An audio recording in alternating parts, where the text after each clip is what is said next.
we're not allowed to talk about the elections on air on the radio, but we are allowed to talk about them here on the website. So let's start by talking about the two by-elections that are ongoing. Starting with Dublin West, 1 seat, 10 candidates. How do you see this one going?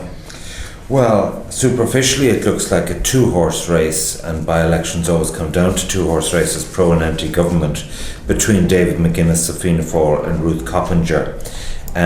First of all, if we go through the figures of the most recent by-election, of course, not that long ago in 2011, when Patrick Nulty won, you see a great similarity in the kind of quasi-independent Labour vote he got with 8,600 as against 7,500 with Ruth Coppinger. And my point is, she is fishing in a pool of 10 to 12,000 votes there. But the game changer for me is that I'm hearing from Fianna Fáil sources, particularly around Castleknock, that they don't want McGuinness to be the Dáil nominee for Fianna Fáil in the next general election, and they will be downing tools against him. That plus the David Hall wildcard factor, I think, is going to eat into McGuinness's vote. I am calling it strongly for Coppinger. I think that Donnelly's elimination of Sinn Féin will push her well over the line. See, Donnelly from Sinn Féin, though, he's going to pick up a bit of the Patrick Nulty, a bit of the Labour vote. Are you ruling out Sinn Féin too quickly in this? But he has to pick up 4,500 votes almost.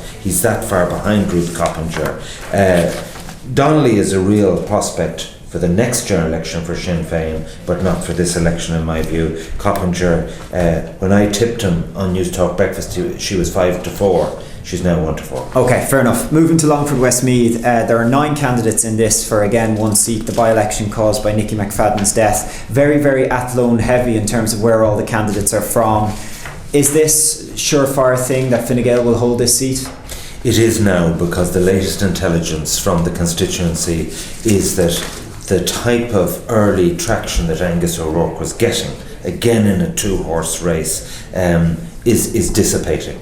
In other words, Angus O'Rourke is not got momentum behind him. I think the sympathy vote is number one, very recent, the sad passing of Nicky McFadden.